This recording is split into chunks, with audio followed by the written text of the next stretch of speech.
Hello अजिंक्य. Hello, हाय. नमस्कार मंडळी. अ, आपले वक्ते पण जॉईन झालेले आहेत, त्यांचंही मनापासून स्वागत मंथन हेल्दी माइंड कडून. आजच्या मनोमेन्यूच्या 27व्या सत्रामध्ये तुम्हा सर्वांचं मी स्वप्ना असेरकर आणि यशस्वी हुद्दार मनापासून स्वागत करते. आपल्या सत्राचा विषय आपल्याला माहितीच आहे की चालढकल. प्रत्येकालाच कोणत्या ना कोणत्या स्वरूपामध्ये, कोणत्या ना कोणत्या कामामध्ये अशा प्रकारे एक चालढकल करायची सवय असते आणि त्याचं समर्थन हे बरेचदा टाईम मॅनेजमेंट या नावाखाली सुद्धा दिलं जातं. सुरुवात अशा छोट्या गोष्टींमुळे होते, पण ही गोष्ट सवयींमध्ये कधी बदलते हे कळत नाही आणि त्याचे होणारे परिणाम याबाबत सुद्धा फारसा अवेअरनेस आपल्याला लोकांमध्ये दिसत नाही. त्यामुळे आजच्या या विषयाची निवड आम्ही तुमच्यासाठी केलेली आहे. आणि आजचा हा विषय सादर करण्यासाठी आपल्याला जे वक्ते लाभलेले आहेत, त्यांचं नाव आहे मानसतज्ञ अजिंक्य गोडसे. त्यांचा परिचय मी तुम्हाला थोडक्यात करून देते. अजिंक्य गोडसे यांनी एम-ए क्लिनिकल सायकॉलॉजीमध्ये केलेलं आहे.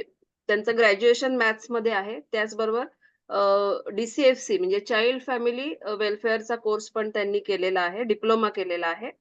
अल्बर्ट एलिस इन्स्टिट्यूट इंडिया इथून त्यांनी सी आणि आर-ई-बी-टीचं प्रशिक्षण घेतलेलं आहे.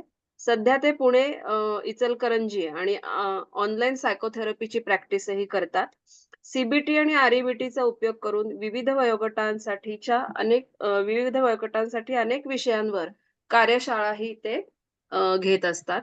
असा बराचसा अनुभव त्यांच्या पाठीशी आहे. तर अधिक वेळ न दवडता मी अजिंक्य सरांना विनंती करते, की त्यांनी सत्राला सुरुवात करावी. Yes, a, thank you so much. So आपण हा, आपण थोडंसं आजचं स्वरूप आपलं आहे ते प्रश्नोत्तरांच्या स्वरूपामध्ये आहे. तर कारण आपण ही चालढकल करत असतो, पण चालढकल म्हणजे नक्की काय? हे आम्हाला सुरुवातीला जाणून घ्यायला आवडेल. ओके. आवाज येतोय माझा व्यवस्थित? अजून थोडा मोठा चालेल. हां, येतोय, येतोय. येतोय ना? Yes, okay. So yes, thank you so much. फार छान वाटतंय मला पुन्हा एकदा मंथन मेनू मध्ये आल्यानंतर. मला आठवतंय 2021 मध्ये नोव्हेंबरचा महिना होता की जेव्हा माइंडफुलनेस नावाच्या विषयावरती खूप छान चर्चा तेव्हा झाली होती आणि त्याच्यानंतर आज पुन्हा 3 वर्षांनी तुम्हाला सगळ्यांना भेटता येतंय. फार मस्त वाटतंय मला. सो आपण सुरू करू की चालढकलपणा म्हणजे काय. तर जसं तुम्ही आता सुरुवात केली ते अगदी बरोबरच होतं की आपण अनेकदा चालढकलपणा करतो गोष्टींमध्ये आणि त्याला आपण टाइम मॅनेजमेंट असंही अनेकदा गोंडस नाव देतो त्या मुद्द्याला. तर चालढकलपणा बेसिकली आपल्याला उपयोगी असणारी गोष्ट किंवा अशी गोष्ट म्हणूया की जिथनं आपल्याला काहीतरी फायदा होणार आहे, ज्यातनं आपली प्रोडक्टिव्हिटी वाढणार आहे. तर ती गोष्ट ज्या वेळेस आपण केली पाहिजे त्याच्या ऐवजी ती पुढे ढकलणं, ह्याला आपण सोप्या भाषेमध्ये चालढकलपणा असं म्हणू शकतो. अनेक वेळा असं होतं की काही गोष्टी खूप खरं तर महत्वाच्या असतात. उदाहरणार्थ आपण असं म्हणूया की माझ्या बायकोनी मला आता रिसेंटली सांगितलं होतं की सिलेंडर आपला संपला आणि ऑनलाईन तुला सिलेंडरचा नंबर लावायचा आहे. तर मी जेव्हा तिला असं म्हणालो की हा हा ओके, मी ना आता जातोय आता माझ्या क्लिनिकला. क्लिनिकला गेल्यानंतर माझ्याकडे एक 10 मिनिटाचा वेळ आहे. तर तिथं गेल्यानंतर मी ती गोष्ट करेन. का तर मी आता गडबडीत आहे. तर इथं टेक्निकली ह्याला आपण चालढकलपणा म्हणू शकत नाही. का? तर मी त्यासाठी काही ना काहीतरी वेळ ठरवली आहे, ही गोष्ट मी कधी करणार आहे. आता ह्याच्यामध्ये गंमत अशी आहे की नंतर तिथं गेल्यानंतर जर मी ती गोष्ट करत असताना जर का मी तिथे क्लिनिकमध्ये गेल्यानंतर असं म्हणालो की नाही नाही आता नको, आपण हे नंतर करू, आता आधी जो क्लायंट आहे त्याच्याशी बोलू किंवा आणखी वेगळ्या वेगळ्या काहीतरी मुद्दे करू, तर तिथं त्याला चालढकलपणा म्हणता येईल. जर मी माझ्या बायकोला याची कमिटमेंट देत असेल की मी थोड्या वेळाने ह्या वेळेस या वाजता करणार आहे, तर त्याला आपण चालढकलपणा नाही म्हणणार. कारण आपण काहीतरी स्पेसिफिक वेळ तिथे सेट केली आहे आणि तेव्हा आपण ते करणार. जसं की उदाहरणार्थ अंघोळ समजा करायची किंवा व्यायाम करायचा. अंघोळ ही आपण सकाळीच करतो मोस्ट प्रोबेबली सगळेजण. तर जर का कुणी रात्री असं म्हणत असेल की कुणी सांगितलं की एक तास दिला की तू आत्ता आंघोळ करायची आणि ती व्यक्ती नाही म्हणाली, तर तो चालढकलपणा नाहीये. जर आपण ठरलेल्या वेळेस ठरलेली गोष्ट करत नसू ज्यातनं आपल्याला फायदा होणार आहे, तर त्याला आपण चालढकलपणा म्हणू शकतो. नक्कीच. पण जसं आपण म्हणतो, की आपल्या प्रत्येक गोष्टीसाठी आपण काही कारणं देत असतो. बरोबर? तसं हे चालढकल करण्यामागे काही भावनिक किंवा काही मानसिक कारणं असतात का? असतील तर ती काय? Okay, okay. ऍक्च्युली चांगला प्रश्न आहे. चालढकलपणा म्हणजे काय? ह्याचं खरं तर मी काय म्हणते, कशाला चालढकलपणा म्हणायचं किंवा चालढकलपणाची प्रोसेस काय बेसिकली हे जर का आपण समजून घेतलं तर या प्रश्नाचं उत्तर खूप चांगल्या पद्धतीने देता येईल. चालढकलपणा इज इक्वल टू, जर का जसं मी आता सांगितलं माझं ग्रॅज्युएशन मॅथमॅटिक्स मध्ये, त्यामुळे त्याचा फॉर्म्युला एक चालढकलपणाचा आहे ऑलरेडी. तर तो मी फॉर्म्युला मला सांगायला आवडेल. चालढकलपणा किंवा ज्याला इंग्लिशमध्ये आपण प्रोक्रास्टिनेशन असं म्हणतो. So procrastination is equal to impulse to delay, म्हणजे काम टाळण्याची तीव्र इच्छा बेसिकली. प्लस त्याचं पुढचं जे उत्तर आहे ते मी थोड्या वेळाने सांगतो. प्लस आणखीन एक त्याच्यामध्ये एक गोष्ट ऍड होते, इन्ग्रेडियंट. उदाहरणार्थ आपण असं म्हणूयात की सकाळी मला उठायचा कंटाळा आहे, असं आपण एक मिनिटासाठी उठायचा कंटाळा किंवा उठायचा मी चालढकलपणा करतो. मी रोज असं ठरवतो की 5 वाजता व्यायामाला उठायचंय. म्हणजे सगळ्यांना रिलेट होणार उदाहरण आहे त्याच्यासाठी, की सकाळी मला 5 वाजता उठायचंय. आणि जेव्हा गजर वाजतो तो मी गजर स्नूजवर टाकतो आणि स्नूज करत करत करत 7, 7:30 जी काही माझी वेळ असेल तर त्यावेळेस मी उठतो. हे अनेकदा आपल्याकडनं घडत असतं. पण हेच जर का दिवाळी असेल किंवा माझे मित्र म्हणाले की आपल्याला गोव्याला फिरायला जायचंय किंवा सकाळी लवकर उठायचंय, तर ह्या वेळेस मात्र मी असं करत नाही. सो दोन्ही वेळेस जेव्हा जेव्हा मला 5 वाजता उठायचं असतं, तर तेव्हा तेव्हा मला हा इम्पल्स टू डिले आलेलाच असतो. काम टाळण्याची तीव्र इच्छा मला आलेलीच असते. मी झोपलेलो असतो 12 वाजता, 11:30 वाजता कुठल्याही वेळेस, आणि 5 वाजता उठताना मी असं म्हणत असतो की नाही नाही, अरे आत्ता नको, आपण ही गोष्ट थोड्या वेळाने स्नूज करून ही गोष्ट आपण करूयात. पण तसं नाही काय म्हणू की व्यायामाच्या वेळेस आपण नक्की त्या गोष्टीला खतपाणी घालतो, त्याच्यासोबत जातो. आणि जेव्हा मात्र आपल्या काय म्हणू की अशा आपल्या आवडीच्या गोष्टी असतात, दिवाळी असेल, जसं मी आता उदाहरण दिलं, कुठेतरी सहलीला जायचं असेल, तर तेव्हा मात्र ही गोष्ट आपण करत नाही. का? तर पहिल्या वेळेस आपण ह्या काम टाळण्याच्या तीव्र इच्छेसोबत एक गोष्ट जोडतो, ती म्हणजे कारण. तर जेव्हा जेव्हा आपण कारण देतो, तेव्हा तेव्हा आपण चालढकलपणा करतो. सो चालढकलपणा is equal to impulse to delay plus rationalisation, ज्याला आपण आपल्या सायकोलॉजीच्या भाषेमध्ये म्हणतो, किंवा रिझन्स सोप्या भाषेमध्ये. सो काम टाळण्याची तीव्र इच्छा अधिक कारण जेव्हा आपण देतो तेव्हा चालढकलपणा होतो.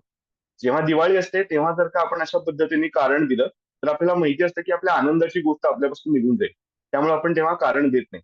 समजा एखादा व्यक्ती आहे की जो ज्याला पुन्हा व्यायाम करावासा वाटते आणि तू करत नाही, आणि एक दिवशी डॉक्टर सांगतात की आता तू प्री डायबेटिक कंडिशन मध्ये आहेस, जर तू आता व्यायामाला गेला नाहीस तर तुला कदाचित डायबिटीस होईल.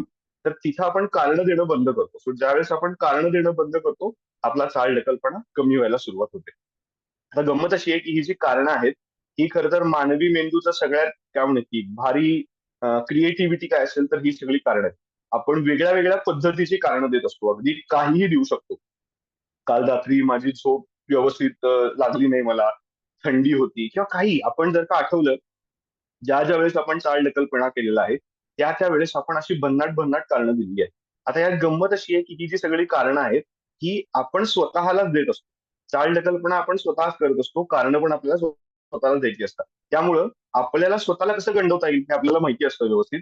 आणि त्यामुळं ही कारणं आपण स्वतःला अशा पद्धतीने देतो की ज्यातनं आपण चालढकलपणा करू शकतो. सो चालढकलपणा म्हणजे काय?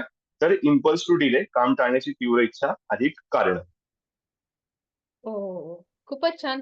आणि अजिंक्य, तुम्ही आता उदाहरणं देत असताना माझ्या डोक्यात सतत हे विचार होते, की लहान मुलं हे म्हणजे जे उदाहरण होतं, की पिकनिक असेल तर लवकर उठतात आणि शाळेत जायचं असेल हम्म. तर लवकर उठत नाहीत.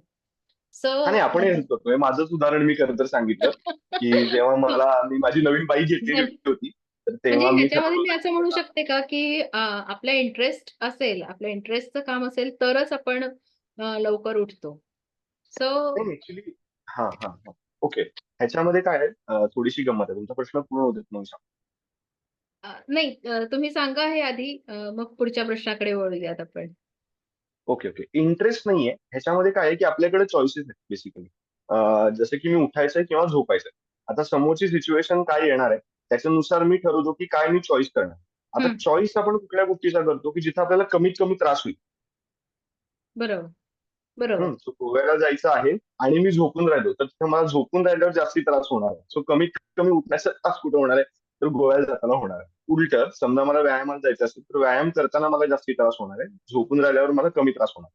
ओके, सो मी ओके. तिथं जिथं कमी त्रास होईल अशा गोष्टींची आपण नेहमी निवड करतो. आणि हे सगळीकडे पण चालढकलपणामध्येच नव्हे, तर आयुष्यात आपण जिथं जिथं चॉईसेस करतो तर तो हं, चॉईस असतो की जिथं आपल्याला काय म्हणू कमी त्रास होणार, लेस हजार्डस गोष्ट जिथं आहे ती हं. गोष्ट आपण चूज करतो नेहमी. ओके. पण मग आता हे कमी त्रास जिथे होईल, तर तिथे आपण हे करतो, चालढकलपणा करतो. पण मग चालढकलपणा आणि कंटाळा मग ह्याच्यामध्ये काय फरक आहे? ओके. फारच ऍक्च्युली चांगला प्रश्न आहे की चालढकलपणा आणि कंटाळा याच्यामध्ये काय फरक आहे. हम्म. कारण बऱ्याचदा असं होतं की अगदी आपण असं म्हणूया की रविवारची गोष्ट, रविवारचा दिवस आहे. आता माझ्यासारखी जे म्हणूया की बॅचलर लाईफ मधनं नुकतेच ज्यांनी प्रवेश केलेला आहे आपल्या मॅरिड लाईफ मध्ये, किंवा जे बॅचलर्स असतील असे अनेक जण, हे रविवारी अनेकदा आंघोळच करत नाही किंवा विसरूनच जातात. सो त्या विसरून जाण्याला चालढकलपणा असं आपण म्हणू शकत नाही, तर त्याला आपण कंटाळा असं म्हणू शकतो. तर कंटाळा आणि चालढकलपणा ह्याच्यामध्ये एकच महत्वाचा फरक आहे. जर का आपल्या प्रोडक्टिव्हिटीवरती जर का त्याचा अफेक्ट होत असेल तर त्याला आपण चालढकलपणा म्हणायचं. आणि जर का फक्त आपण ती गोष्ट टाळतोय, ज्याचा खरं तर आपल्याला पुढे जाऊन काही फार तसा काही तोटा होणार नाहीये, पण आपण सहजच ती गोष्ट करत नाहीये, त्याचा काय म्हणूया की फार काही आपल्याला सेटबॅक काही त्याच्यामध्ये म्हणजे काही सेटबॅक रादर बसणार नाही, तर त्याला कंटाळा असं आपण म्हणू शकतो. उदाहरणार्थ मला एखादा पेन विकत घ्यायचा आहे असं मला वाटतंय, आणि मी तो आज नाही घेतला, मी तो उद्या जाऊन घेतला, तर मी तो चालढकलपणा असं केला असं काही नाही. माझ्याकडे एक 10 पेन आहेत आणि माझी फक्त अशी आवड होती की मला पेन घ्यायचा आहे, फक्त मी त्यावेळेस नाही गेलो, तर तो कंटाळा. आता माझ्याकडे एखादा पण पेन नाहीये आणि मला काउन्सिलिंग सेशन घ्यायचंय समजा, आणि तेवढं असतानाही जर का मी तो पेन आणायला गेलो नाही, तर तो चालढकलपणा. चालेल. अं, पण मग आता ह्या चालढकलपणाचा आपल्या मानसिक स्वास्थ्यावर काही परिणाम होतो का? काय होतो परिणाम? ओके. फारच खूपच जसं मगाचा जो प्रश्न इतका चांगला होता, अगदी हाच प्रश्न त्यासारखा आहे.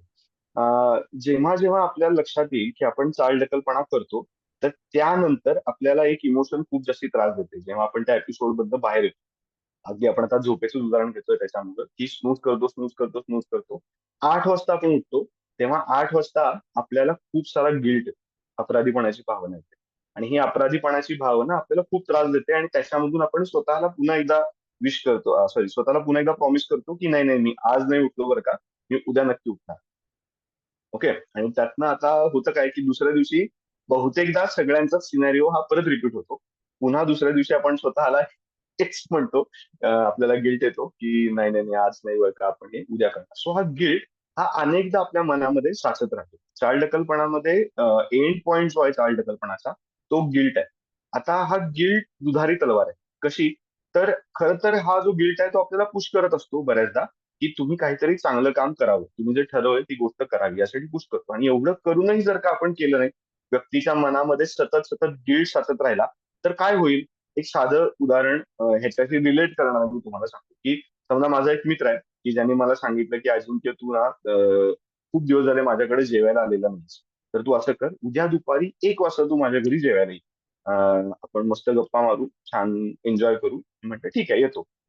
मग मी दुपारी सगळं सेशन वगैरे घेऊन समजा त्याच्या घरी गेलो 1 वाजता, आणि जाताना खूप काहीतरी मस्त चितळ्यांची भाकरवडी काहीतरी द्यायला लागतं घरी, म्हणून घेऊन गेलो. घरी घेऊन गेल्यानंतर बघतो तर दाराला चांगलं मोठं कुलूप.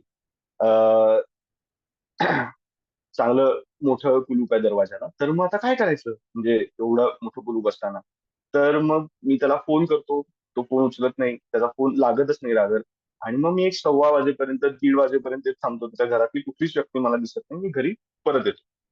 त्याचा दुसऱ्या दिवशी किंवा त्याच दिवशी संध्याकाळी मला फोन येतो, की "अरे नाही, नाही अजिंक्य, सॉरी, काय झालं बरं का? काल मी थोडा अर्जंट एका गडबडीमध्ये मला जायला लागलं. तू असं कर, तू उद्या बरोबर 1 वाजता माझ्याकडे जेवायला ये. आम्ही खरं तर जेवण तयार करून ठेवलं होतं बरं का. तू असं कर, तू उद्या घरी जेवायला ये. आणि जेवायला आल्यानंतर आपण पुन्हा खरं तर गप्पा मारायच्या, तो आपला प्लॅन आपण कंटिन्यू ठेवू." मग मी पुन्हा तीच चिप्सची भाकरवडी घेऊन त्याच्या घरी जातो. घरी गेल्यानंतर पुन्हा तिथं बघतो तर घराला चांगलं मोठंच्या मोठं कुलूप. पुन्हा मी थोडा वेळ थांबतो. काल मी 1:30 वाजेपर्यंत थांबलो होतो. आज मी 1:15 वाजेपर्यंत थांबतो, प्रयत्न करतो, आणि मग नंतर निघून येतो. समजा त्याचा संध्याकाळी मला परत फोन आला, की "नाही, नाही रे अजिंक्य, सॉरी. खरंच पुन्हा काहीतरी अडचण झाली. आपण असं करू, आपण उद्या भेटू. तू नक्की उद्या 1 वाजता माझ्या घरी जेवायला ये."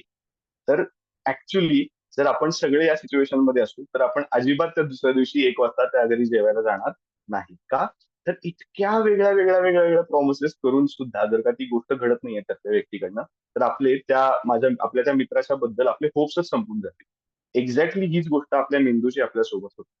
होतं असं, की आपण स्वतःला या गिल्टच्या ट्रॅपमध्ये इतका गिल्ट आपण साठवत जातो, आणि त्यातून स्वतःच्या बद्दलचा होपच त्या माणसाचा संपून जातो. आणि जेव्हा माणसाचा स्वतःकडचा होप संपायला लागतो, हळूहळू तो डिप्रेशनच्या स्टेटमध्ये जायला लागतो. सो जितका चालढकलपणा आपण करू, तर त्याचा आपल्या मानसिकतेवरती परिणाम असा होतो, की खूप चालढकलपणा झाला की त्या व्यक्तीची स्वतःबद्दलचा स्वतःबद्दलचा असणारा जो दृष्टिकोन आहे तोच बेसिकली होपलेसनेस मध्ये कन्वर्ट होतो. ती स्वतःला काय म्हणते, मी काहीतरी ठरवतो आणि ते मी करू शकतोय ह्याच्यावरतीच विश्वास ठेवू शकत नाही आणि मग ती डिप्रेशन मध्ये जायला लागते. जशी व्यक्ती डिप्रेशन मध्ये जायला लागते त्यातनं असं होतं की तिचा स्वतःबद्दलचा कॉन्फिडन्स कमी व्हायला लागतो. आणि जर का एखादा टास्क करायचा असेल, कुठली एखादी गोष्ट करायची असेल आणि माझ्याकडे कॉन्फिडन्स नसेल, तर पुढची भावना येते तर ती म्हणजे एन्झायटी, चिंता, की हे मला जमेल का? आणि मग आपण त्यावेळेस डिप्रेशनच्या नंतर एन्झायटीच्या भावनेमध्ये सापडतो आणि एन्झायटी आल्यानंतर मला हे जमेल का? तर ह्याचं उत्तर आपल्याकडे येतं नाही. आणि तिथं आपण पुन्हा एकदा गोष्ट टाळतो, म्हणजे आपण पुन्हा एकदा चालढकलपणा करतो.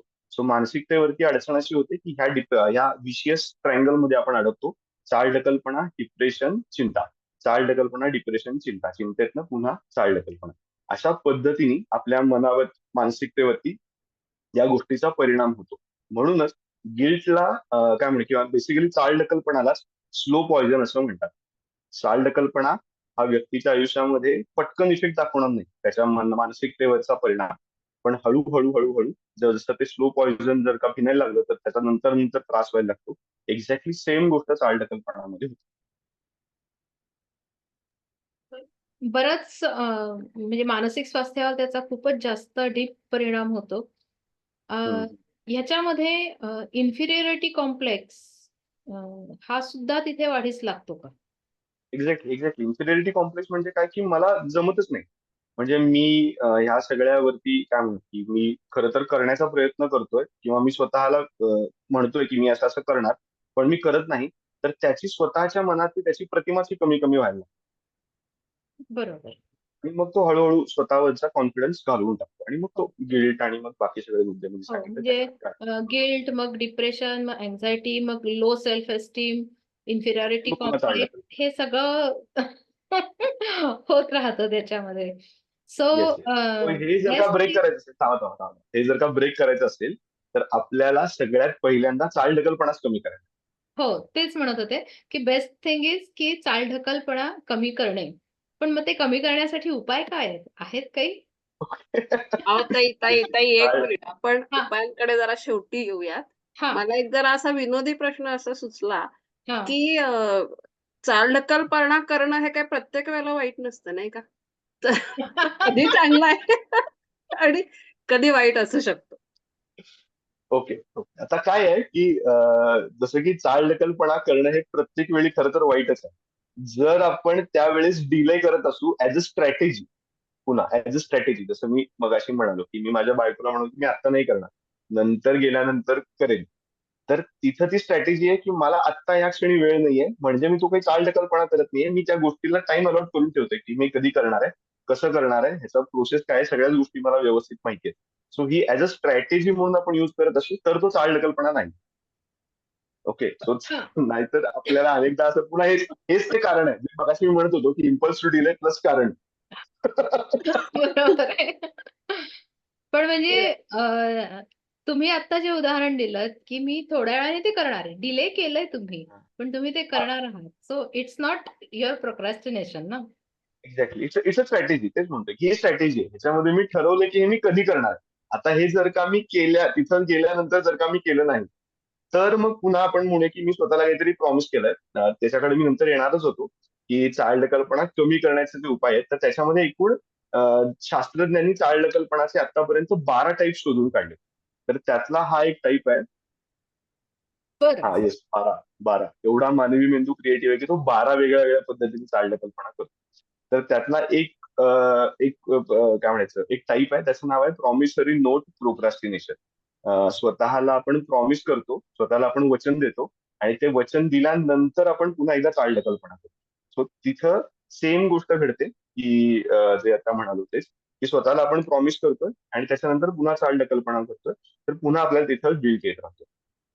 तो आपण त्याच्याबद्दल बोलूच 12 टाइप्स बद्दल काही वेळाने. हो, म्हणजे ते आधी सांगितले तर जास्त बेटर होईल. पण काही प्रश्न ताई ओके. आपल्याला ह्याच्यामध्ये दिसतायत चॅट हो, बॉक्समध्ये. चॅट लहान बॉक्समध्ये मुलांमध्ये दिसतंय. पण हे दिसतं का? Yes yes yes. जिथं जिथं काय म्हणतात की रिझन्स डेव्हलप व्हायला सुरुवात होते, तर तिथं तिथं सगळीकडे हे दिसतं. मला पूर्वी असं वाटायचं की कॉग्निटिव्ह डेव्हलपमेंट जर का साधारण वय वर्ष 12 नंतर सुरू होते, तर तेव्हा ते घडतं. आणि माझा अभ्यास सुद्धा अदर 12 वर्षाच्या पुढच्या मुलांच्यासाठीच आहे. पण माझी मुलगी आता 2 वर्षाची आहे आणि मी इथं आता बघतोय तिच्या सोबत खेळत असताना सुद्धा, तर जिथं तिथं काय म्हणते की थोडंसं इम्पल्स टू डिले येतं. काही वेळा मुलं तिथेही चालढकलपणा करतात. पण तो जाणीवपूर्वक करतात असं नाही तेव्हा. पण जर का वय वर्ष 10-12च्या नंतर जर का असेल, तर तिथं मात्र त्याच्या मागे रिझन्स असतात अनेकदा, बहुतेकदा. आणि ते रिझन्सच त्या सगळ्यांना चालढकलपणा करण्यासाठी काय म्हणतो पुश करत असतात अनेकदा. नक्की. ताई, दुसरा एक प्रश्न आहे. हो, एक मिनिट हं.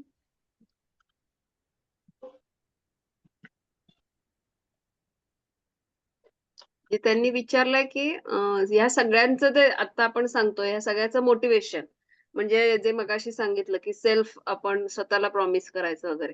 हे 5-6 दिवसच राहतं आणि मग कमी होतं. तर ओके, असं हा का एक होतं? वेगळा टाईप हा एक वेगळा टाईप आहे. सो आपण टाईप्स बद्दल बोलू आणि मग त्याच्यानंतर मग आपलं मला वाटतं की या सगळ्या गोष्टी बऱ्यापैकी क्लिअर होऊन जातील. सो चालढकलपणाचे चालढकलपणाचे एकूण 12 टाईप आहेत. शास्त्रज्ञांनी 12 टाईप्स, सायकोलॉजिस्ट लोकांनी एकूण 12 टाईप शोधून काढले. तर त्यातले सगळे टाईप आपण नाही डिस्कस करता येणार. जे जनरली सगळीकडे दिसतात तर ते आपण डिस्कस करू. तर त्यातला सगळ्यात पहिला टाईप आहे, त्याचं नाव आहे mild impact procrastination. Mild impact म्हणजे त्या गोष्टीचा प्रभावच कमी असतो. म्हणजे आपल्याला माहिती असतं की ती गोष्ट महत्वाची आहे, पण तरी सुद्धा आपण त्या गोष्टीला म्हणावं तेवढं महत्व देत नाही. उदाहरणार्थ आपण असं म्हणूया की रात्री दात घासले पाहिजे. हे बरोबर का चूक? तर आपल्या सगळ्यांना जर का आपण विचारलं तर सगळे त्याला होय, होय, होय, येस, येस, येस. कोणीच त्याच्यामध्ये असं म्हणणार नाही की हे चूक आहे. किंवा रोज आपण 3-3.5 लिटर, 4 लिटर पाणी प्यायला पाहिजे. हे बरोबर का चूक? तर आपण सगळेजण आता उन्हाळ्यामध्ये पीत पण असतील, नाहीच नाही. पण एकूणच सगळीकडे आपण तशा पद्धतीने पाणी प्यायला पाहिजे. तर हो, हो, आपण तेवढ्या पद्धतीने पाणी प्यायला पाहिजे. आपल्या सगळ्यांना माहिती असतं. पण तरी सुद्धा आपण ती गोष्ट करत नाही. आपल्याला त्याच्या गोष्टीचं महत्व असतं. पण आपण ती गोष्ट करत नाही. तर तिथं खरं तर आपल्याला त्या गोष्टीचं थोडं कमीच महत्व असतं. म्हणून त्याला माइल्ड इम्पॅक्ट प्रोक्रॅस्टिनेशन असं म्हणतात. एक जर का तुम्ही एक छोटासा प्रयोग केला, जर एकदा काही सायकोलॉजिस्टनी एका शाळेमध्ये एक प्रयोग केला, की 3 जणांना त्यांनी स्टेजवरती बोलवलं. एक लेक्चर चालू होतं चालढकलपणाचं आणि त्यांनी 3 नाही, सॉरी, 2 जणांना स्टेजवरती बोलवलं. 2 जणांना शिक्षकांनी रँडमली चूज केलंय असं दाखवलं गेलं. पण त्यातला एक मुलगा असा होता की जो काय म्हणायचं त्याला परीक्षेमध्ये खूप चांगले मार्क पडत होते आणि एक मुलगा असा होता की जो परीक्षेमध्ये फारच वीक होता. तो व्यवस्थित अभ्यास करायचा नाही. त्या दोघांना हा प्रश्न विचारला गेला तिथं की अभ्यास केला पाहिजे का अभ्यास नाही केला पाहिजे? तर ऑब्व्हियसली दोघांनी उत्तर दिलं की होय, होय, होय, अभ्यास केला पाहिजे. अभ्यास करणं खूप महत्वाचं आहे. आणि मग तिथं त्यांना असं सांगितलं की एक काम करा, अभ्यास का करणं महत्वाचं आहे ह्याची किमान 20 कारणं तुम्ही बोर्डवरती लिहायला सुरुवात करा. आणि त्या दोघांनी कारणं लिहायला सुरुवात केली. तर जो टॉपर होता, ज्याला चांगले मार्क पडत होते, ज्याला अभ्यास करण्यामध्ये आनंद यायचा, तर तो जवळपास 10-12 कारणांच्या पुढे पोहोचला. आणि जो दुसरा मुलगा होता, तो अगदीच 1-2 कारणांच्या पर्यंत पोहोचला आणि पुढे जाऊ शकला नाही. सो हा माइल्ड इम्पॅक्टचा प्रभाव आहे. इथं काय होतंय, की आपल्यावरती इम्पॅक्ट आहे, पण तो छोटासा आहे. आपल्याला त्या गोष्टीचं तेवढं महत्व वाटत नाही. तर एखाद्या चालढकलपणामध्ये मी माइल्ड इम्पॅक्टमध्ये आहे का? हे कसं बघायचं? तर जर का आपल्याला त्या गोष्टीचं हा शोध लावायचा असेल, मी माइल्ड इम्पॅक्ट मध्ये आहे का? तर त्याची कारणं यायला सुरुवात करायची. हे करणं का महत्वाचं आहे? आणि जर आपण 10 कारणांच्या पर्यंत पोहोचलो, तर याचा अर्थ हो, हो, आपल्याला हे माहिती आहे, ही गोष्ट करणं महत्वाची आहे. आता ती कारणं खूप क्रिएटिव्ह असतील वेगळी-वेगळी. उदाहरणार्थ दात घासणं का महत्वाचं आहे? तर मी दात घासतो. त्याचं कारण आहे की माझी मुलगी पण दात घासेल आणि तिचे दातही चांगले राहतील. सो अशा पद्धतीची वेगळी-वेगळी काय म्हणायचं क्रिएटिव्ह कारणं त्याच्यामध्ये समोर येतील. रॅन्डम किंवा जी आपण नेहमी पुस्तकात वाचतो, ऑनलाईन प्लॅटफॉर्म्सवरती वाचतो, लोक सांगतात. ती कारणं तर असतीलच असतील, पण त्या व्यक्तीची स्वतःची पण काही कारणं असतील ती गोष्ट करण्याची. तर ह्याचा अर्थ जर आपण कमी पडत असू, 3-4 कारणांच्या पर्यंत येत असू, तर आपल्याला त्या गोष्टीचं तेवढं महत्व नाहीये. त्या गोष्टीचं आपल्या आयुष्यातलं काय महत्व आहे हे आपण फाइंड आउट करू शकलेलो नाहीये. त्यामुळं त्याचा आपल्याला कसा उपयोग होणार आहे, हे जर का आपण स्वतःला वेगळ्या वेगळ्या पद्धतीने सांगायला लागलो, तर या माइल्ड इम्पॅक्ट मधनं आपण बाहेर पडण्याचे चान्सेस खूप जास्ती असतील. दुसरा मुद्दा आहे, दुसरा चालढकलपणा जो मगाशी मी म्हणालो, तो म्हणजे promissory note procrastination. Promissory note procrastination वचन दिल्यानंतर केला जाणारा चालढकलपणा. मगाशी आपण त्याच्याबद्दल रादर बरंच सारं बोललेलोच आहे. मानसिकतेवरती सगळ्यात मोठा प्रभाव टाकणारा चालढकलपणा म्हणजे प्रॉमिसरी नोट आहे. आपण स्वतःला काहीतरी प्रॉमिस करतो आणि आपण ती गोष्ट नाही करत. आपण ती गोष्ट नाही केली की मेंदू स्वतःकडचे होप्स घालवून टाकतो. म्हणून प्रॉमिसरी नोट हे स्लो पॉइझन आहे, जे आपण मगाशी पण बघितलं. जर प्रॉमिसरी नोट प्रोक्रॅस्टिनेशन ब्रेक करायचं असेल तर काय करायला लागेल हे मात्र आपण नाही बोललो. तर तिथं आपल्याला त्या गोष्टीचं मायन्यूट डिटेलिंग करायला लागेल. जसं मगाच्या उदाहरणामध्ये मी सांगितलं की सिलेंडर लावणार आहे, कुठं लावणार आहे, क्लिनिकमध्ये गेल्यानंतर क्लायंट यायच्या आधी जी 10 मिनिटं असतात तेव्हा गुगल पे वरती रजिस्ट्रेशन करून मी सिलेंडरचे पैसे भरणार आहे. हे मायन्यूट डिटेलिंग झालं. जितकं मायन्यूट डिटेलिंग आपण करू तितक्या चांगल्या पद्धतीने प्रॉमिसरी नोट ब्रेक होत जाईल. आपल्याला माहितीये का की प्रॉमिसरी नोट प्रोक्रास्टिनेशन कॅलेंडरच्या कुठल्या दिवशी सगळ्यात जास्त दिसतं?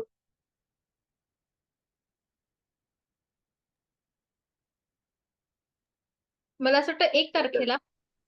नाही नाही नाही, 31 December. Last date. 31 December. Okay last date okay. 30 December. या.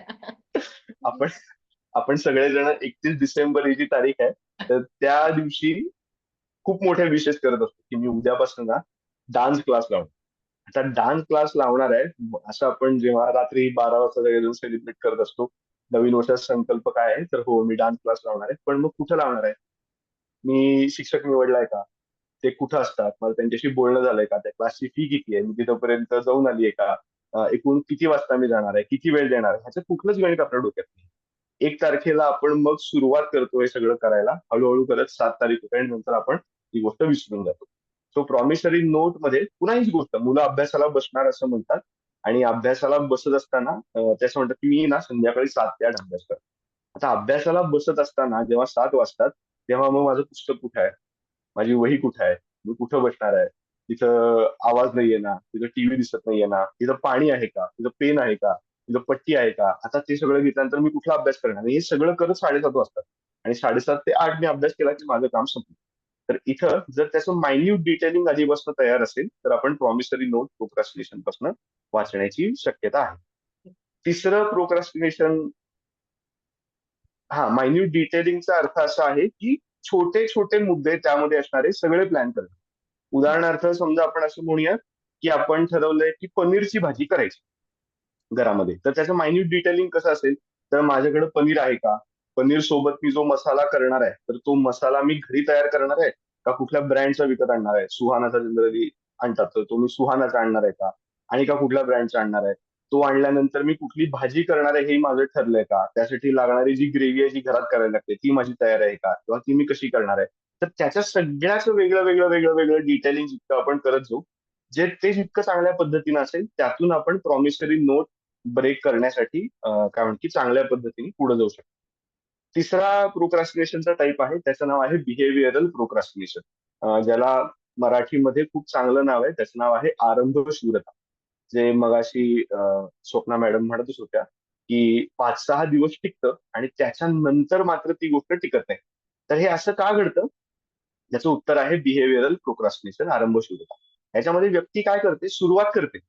जसं की मी जिमला जाणार असं ठरवतोय, मायन्यूट डिटेलिंग पण केलंय, मी शूज आणलेत, शॉर्ट आणली आहे, बाकी सगळ्या सगळ्या हे हे सगळ्या हे टाईप असे का सांगतोय मी? तर ते एकमेकांशी निगडीत आहेत. जसं पहिल्यांदा मी सगळे टाईप्स लिहून काढले, सॉरी मी सगळी कारणं लिहून काढली की का महत्वाचं आहे, जिमला जाणं का महत्वाचं आहे. तर सगळ्याचं डिटेलिंग केलं. ओके, मग मला लक्षात की जिमला जाणं महत्वाचं आहे. मी जिम मध्ये गेलो, पैसे भरले. मग येणार प्रॉमिसरी नोट. तर त्याचं मायन्यूट मायन्यूट डिटेलिंग मी केलं. ओके, मी सगळ्या गोष्टी केल्या, जिम लावली, पैसे भरले, ट्रेनरला भेटलो, शूज आणले, शॉर्ट आणली, तिथं काय लागतं, काय नाही लागत, काय खाऊन जायचं, काय नाही खाऊन जायचं, हे सगळं मी केलं. तर त्याच्यानंतर पुढचा प्रोक्रॅस्टिनेशनचा हा टाईप येतो आरंभशूरता, की आपण सुरुवात करतो. 7-8 दिवस फारच छान वाटत असतं आपल्याला. आपण जातो जातो जातो, फारच फारच आनंदी वाटत असेल तर 15-20 दिवस जातो आणि त्याच्यानंतर 21व्या दिवशी आपण जातो की नाही नाही आता बस. आता ती काय म्हणायची ती मजा येत नाही. आपलं ते तसं छान वाटत नाही. तर ह्या आरंभशूरतेमध्ये किंवा बिहेवियरल प्रोक्रॅस्टिनेशन मध्ये आपण त्याचं असणाऱ्या आपल्या फिलिंग्सला खूप जास्ती महत्व देतो. इमोशन्सना खूप जास्ती महत्व देतो. पण इमोशन्सना महत्व देणं हे खरं तर आपलं गोल नाहीच आहे. रादर आपलं कधीच गोल हे मोटिवेशन कसं आहे, मला उत्साही वाटतंय का? तर उत्साह हे आपल्या आयुष्यात कधीच गोल नसलं पाहिजे. तर आपलं गोल हे काम पूर्ण करणं हे असलं पाहिजे. सो मोटिवेशन गोल न ठेवता मटेरियलिस्टिक गोल जर का आपण ठेवलं तर आणि तरच आपण या बिहेवियरल प्रोक्रॅस्टिनेशन पासून वाचू. कसं? तर अनेकदा आपण स्वतःला असं म्हणतो, मला ना फिलिंग येत नाही ही गोष्ट करण्याची. पण आपल्याला माहिती असतं की ती गोष्ट करणं महत्वाचं आहे. तर त्यावेळेस जर आपण फिलिंगला महत्व न देता कामाला महत्व दिलं, तर आपण ती गोष्ट चांगल्या पद्धतीने करू शकतो. सो इमोशनल गोल न ठेवता आपण मटेरियलिस्टिक गोल ठेवलं पाहिजे. जितकं गोल मटेरियलिस्टिक असेल तितके आपल्याला चांगले फायदे त्या कामाचे मिळतील. नाहीतर काय होईल की जोपर्यंत फिलिंग येत नाही तोपर्यंत आपण त्या कामाला डिले करत राहू. आणि जितका डिले आपल्याकडनं होत जाईल तितकं ते काम आपल्यापासून दूर दूर पळत जाईल. त्याच्यामुळे इमोशन्सचं महत्व नाहीये का, तर नक्की इमोशन्सचं महत्व आहे. इमोशन्सचं महत्व नाही याच्यातला भाग नाही. पण जिथं चालढकलपणा होतो तर तिथं चालढकलपणा हा वर्तणुकीचा प्रॉब्लेम आहे, आपण लक्षात घेतलं पाहिजे. बहुतेकदा आपल्याला असं वाटतं की हे सगळे माझे मानसिक इश्यू आहेत. तर मानसिक फक्त प्रॉब्लेम नाहीये, तर हा मानसिक अधिक वर्तणूक, कॉग्निटिव्ह प्लस बिहेवियर, या दोन्ही गोष्टींचा कॉम्बिनेशन ह्याच्यामध्ये आहे. त्यामुळं आपल्याला तो वर्तणुकीमधूनच कमी करायला लागतो. त्यामुळं कितीही मला मोटिवेशन असलं किंवा नसलं तरी सुद्धा मला ते काम करायचंय जर का मी ठरवलं. जसं आपण समजा मला वेट लॉस करायचंय आणि मी असं म्हणतोय की मी डायटिशियन कडे गेलो, त्यांनी फार मोठाच्या मोठा मला चार्ट लिहून दिला आणि त्या चार्ट मध्ये असणाऱ्या कधी सगळे, आता कोणतेही चांगलं डायटिशियन असेल सुद्धा की तो एवढा मोठा चार्ट लिहून देणार नाही, तो असं टीका करणं चुकीचं आहे. पण त्यांनी चार्ट लिहून दिला आणि मी घरी घेऊन आलो, पाळतोय, 7-8 दिवस झाले, तोपर्यंत चांगलं मोटिवेशन आहे, मला मस्त वाटतंय, आनंद येतोय, एन्थुसियास्टिक वाटतंय.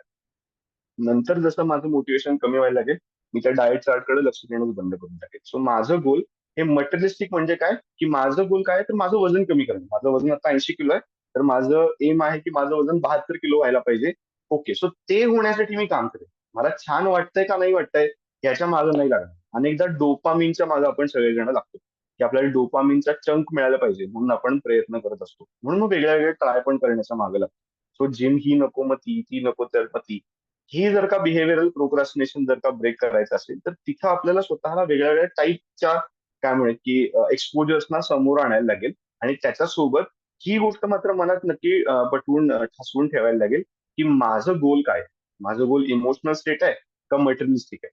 तर मटेरियलिस्टिक आहे हे स्वतःला आपण सांगितलं पाहिजे, म्हणजे आपण बिहेव्हिअरल प्रोक्रॅस्टिनेशन पासून बाजूला येऊ. सो हे 3 प्रोक्रॅस्टिनेशन एकमेकांच्या वरती डिपेंडंट होते. मग माइल्ड इम्पॅक्ट, मग प्रॉमिसरी नोट, आणि मग हे आता मी जे म्हणालो बिहेव्हिअरल प्रोक्रॅस्टिनेशन. इथपर्यंत काही प्रश्न असतील तर आपण घेऊन येतो, मग पुढच्या आणि काही टाईप आहेत त्याच्यावर आपण बोलू. ह्या 3 प्रकारांवर कोणाचे काही प्रश्न आहेत का? नाहीतर मग ह्या चॅट बॉक्स मध्ये जो घेतला आपण मघाशी बोलले होते, तर त्याच्यावर आधारित प्रश्न आहे, तर मग तो आत्ता घ्यायचा की आपण नंतर घेऊया त्याचे? प्रश्न आहे की कसं आहे? First procrastination and then low self esteem or vice versa. म्हणजे आधी प्रोक्रॅस्टिनेशन आहे आणि मग लो सेल्फ एस्टीम आहे की ते व्हाईस वर्सा आहे? ओके, मग आता आपण आणखीन एक टाईप डिस्कस करू, म्हणजे मग आपल्याला हे चांगल्या पद्धतीने लक्षात येईल. बरं. आणि पुढे त्यांनी असंही विचारलंय की which type of people comes under this? Okay, चालढकलपणामध्ये सगळेजण येतात, सगळे. जगामध्ये मधली कुठलीही व्यक्ती अशी नाही की चालढकलपणा तिने आयुष्यात कधीच फेस केला नाही. एक वेळ अँगर फेस करणार नाही, तर चालढकलपणा मात्र सगळे फेस करतात. असं कोणीच नाही की जो चालढकलपणामध्ये कधीच अडकला नाही. तर आपण हम्म, सगळेजण याची शिकार नक्की कधी ना हम्म, कधीतरी आहोत. एक प्रश्न विचारायचा होता. हो, विचार. आता मी इथे विचारलाय की आपल्याला ह्या सगळ्या गोष्टी माहिती असतात की मी चालढकलपणा करते, पण तरी पण मी ते करत राहतो किंवा करत राहते, तर ते मी का करत राहते? ओके, सगळ्यात शेवटी आपण ह्याच्याबद्दल बोलूयात. हे हे ओके. आहेत म्हणजे याचं जनरलाइज उत्तर जे आहे ना, ते आपण ओके. तिथं एक तर आहेच, मगाशी मी जे म्हणालो की मी तिथं कारणं द्यायला सुरुवात करतो किंवा करते, आणि ती कारणं जर मी कमी केली द्यायला हा. तर म्हणजे ती चालढकलपणा मी नक्की कमी करेन. कारणं देणं कमी करणं हे खरं तर त्याचं जनरलाइज उत्तर आहे.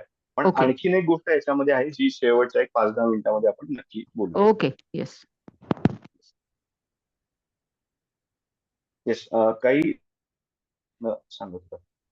हा प्रश्न जो मगाशी यशस्वीताईंनी घेतला प्रोक्रॅस्टिनेशन आधी आणि नंतर सेल्फ एस्टीम आहे, low yes, self yes. Esteem का व्हाईस वर्सा? ओके, सो एक चालढकलपणाचा पुढचा जो टाईप आहे तर त्याचं नाव आहे अँशियस अफ्रेड प्रोक्रॅस्टिनेशन. अँशियस अफ्रेड म्हणजे चिंतेमुळं, चिंतेचा परिणाम होणारा चालढकलपणा. तर ह्याच्यामध्ये काय होतं की आपल्याला चिंता वाटते आणि त्याचा परिणाम आपण चालढकलपणा करतो. आता जसं मगाशी मी म्हणालो की चिंतेमध्ये काय होतं, तर अनेकदा जर का चिंता या इमोशनला जर का आपण थोडं इलॅबोरेटिव्ह करायचं ठरवलं, म्हणजे चिंता म्हणजे काय असं आपल्याला प्रश्न विचारला, तर त्याचं एक्झॅक्टली उत्तर काय आहे, तर भविष्याबद्दल असलेले नकारात्मक अंदाज अधिक त्या अंदाजांना हाताळण्याची असक्षमता. जेव्हा मी स्वतःला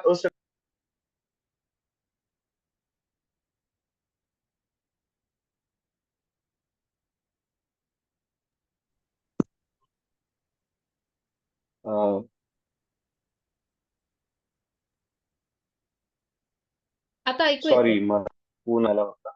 हो, ओके. सॉरी, मला फोन आला होता त्याच्यामुळे. हा, सो सो चिंतेची स्क्रिप्ट मी सांगत होतो. चिंता म्हणजे काय, तर भविष्यकाळाबद्दल लावलेले नकारात्मक अंदाज आणि ती गोष्ट हाताळण्याची असक्षमता. तर जेव्हा जेव्हा मी स्वतःला असक्षम समजत असतो, तेव्हा मी त्या परिस्थितीपासून पळ काढतो म्हणजे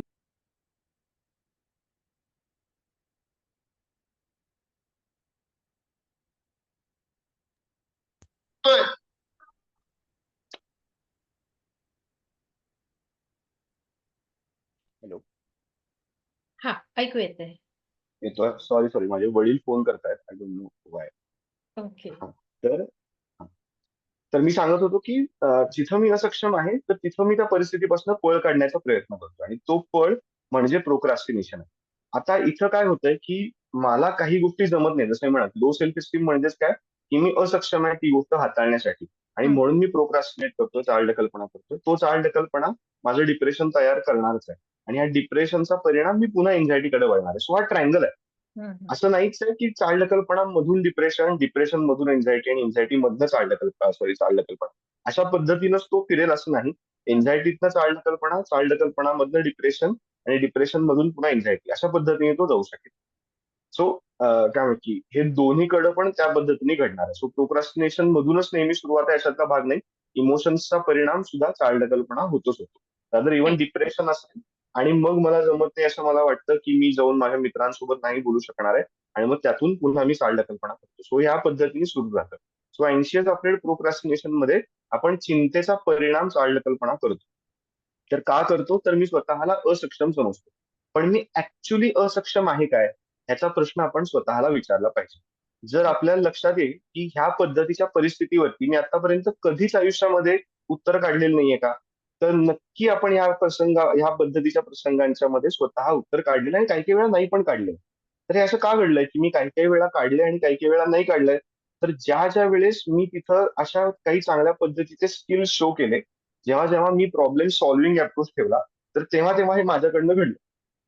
मी काही लोकांची मदत घेतली असेल नसेल, तर हे वेगळ्या वेगळ्या पद्धतीचे स्किल्सच आहेत.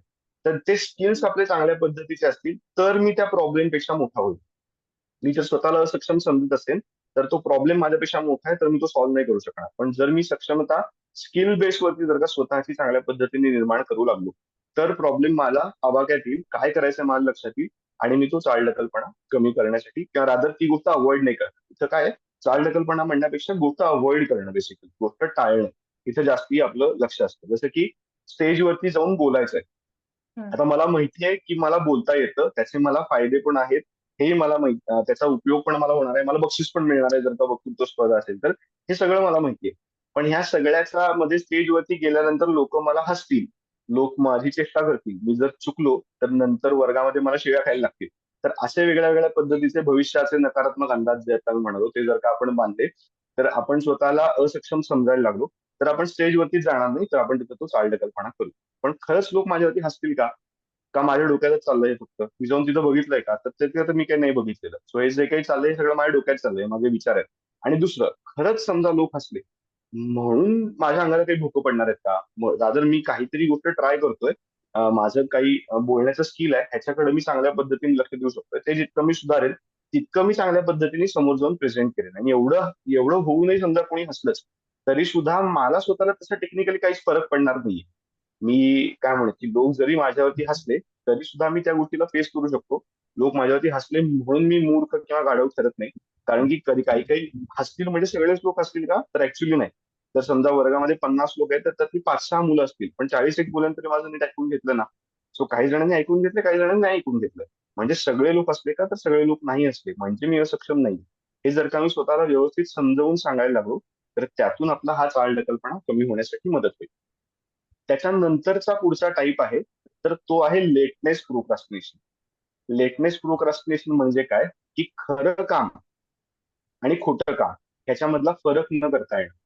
आता रिसर्च असा सांगतो, आता मला माहितीये की मी कुठल्या जेंडरवरती टीका करत नाहीये, पण रिसर्च असं सांगतो की लेटनेस प्रोक्रॅस्टिनेशन हे स्त्रियांमध्ये सगळ्यात जास्त प्रमाणात दिसतं. का? तर त्या कामाच्या डिटेलिंग मध्ये खूप जास्त जातात. जसं म्हणलं की प्रॉमिसरी नोट मध्ये आपण डिटेलिंग करत नाही, लेटनेस मध्ये डिटेलिंगच खूप जास्त करतो. म्हणजे काय, की अगदी सोप्या भाषेमध्ये जे पुरुष आहेत ते रेझोनेट करू शकतील पटकन, की समजा पिक्चरला जायचंय, पिक्चरला 9 वाजता पोहोचायचंय थिएटरमध्ये. तर एखादी स्त्री काय करेल, सगळ्या इथल्या करत असली तसं नाही, पण एखादी स्त्री काय करेल, तर ती आवरायला सुरुवात करेल आणि वेळेचं महत्व, वेळेचं भान न ठेवता मी तिथं कशा पद्धतीने दिसेल, कशा पद्धतीनं शो होईल, सो माझी साडी कशी असेल, केस कसे असतील, लिपस्टिक काय असेल, मॅचिंग असेल का नाही, मी कशा पद्धतीची पर्स घेणार, परफ्यूम कुठला वापरणार, तर ह्या सगळ्या गोष्टी करत करत करत तिथं 9 वाजता पिक्चरला पोहोचायचं होतं, तिथं घरातूनच निघाल जर का 9:15 वाजले, तर ती गोष्ट, तर ती व्यक्ती लेटनेस प्रोक्रॅस्टिनेशनची शिकार आहे. काय होतं की खरं काम आणि खोटं काम, ज्याला शिवडो वर्क असं म्हणतात, ह्याच्यामधला फरकच आपण करू शकत नाही. उदाहरणार्थ आपल्याला आता ह्या लेक्चरमध्ये यायचंय, आणि जर का मी लेक्चरमध्ये येताना माझं जेवण झालंय का, माझ्या आजूबाजूला पाणी आहे का, मग माझा कॅमेराच व्यवस्थित आहे का, आणि मग मी कपडेच व्यवस्थित घातलेत ना, आणि ह्या सगळ्याच्या डिटेलिंग मध्ये पडायला लागलो, आणि चालढकलपणाचा ऍक्च्युअली जर मला काही वाचायचं असेल तर ते मी नाहीच वाचलं, किंवा त्याची जी काही रिव्हिजन मला छोटीशी करायची आहे ती जर का मी नाहीच केली, तर यातनं काय होईल की खरं काम मी विसरून जाईल आणि खोट्या कामाच्याच मागं लागेल, आणि ते खोटं कामामध्ये इतकं ऑक्युपाईड होईल की मला असं वाटेल की मी भरपूर काम केलं, आणि त्यातनं तो प्रोक्रॅस्टिनेशन तयार होतो. तर त्याच्यामध्ये लिटनेस प्रोक्रॅस्टिनेशन जर का आपल्याला ब्रेक करायचं असेल, तर माझं ऍक्च्युली या सगळ्या परिस्थितीमध्ये खरं काम काय आहे, ह्याच्याकडे आपल्याला लक्ष दिलं पाहिजे. सो खऱ्या कामाला जर का आपण, उदाहरणार्थ मला ऑफिसला जायचंय आणि मी सकाळी उठलो आणि मला असं लक्षात आलं की मी उशिरा उठलो आणि मला अर्ध्या तासात ऑफिसला पोहोचायचं, तर माझं काम काय असेल, कपडे घालणं आणि ऑफिसला पळणं, दात घासून. तर इथं मी चहा प्यायलाय का, मी आंघोळ केलीय का, माझा नाश्ता झालाय का, आणि ह्या सगळ्या गोष्टी बाजूला पडतात. या सगळ्या गोष्टी तेव्हा खोटं काम होते. हो, त्याचे फायदे आहेत, नक्कीच आहेत. त्याचे फायदे नाहीत अशातला भाग नाही. पण त्या गोष्टींच्या जर का मी मागे लागलो, तर ज्याचा आपल्याला खराच खरा मोठा फायदा होणार आहे, तर त्या गोष्टींपासून आपण बाजूला जाऊ. म्हणून लेटनेस प्रोक्रॅस्टिनेशन ब्रेक करायचं असेल, तर आपल्याला जे ऍक्च्युअल वर्क आहे आणि स्युडो वर्क आहे यातला फरक करता यायला पाहिजे, आणि ऍक्च्युअल कामाच्या मागे आपल्याला लागलं पाहिजे. शेवटचा नाही, आणखीन एक आहे खरं तर. तर एक प्रोक्रॅस्टिनेशन आहे, 6वं. त्याचं नाव आहे हिंडरन्स प्रोक्रॅस्टिनेशन.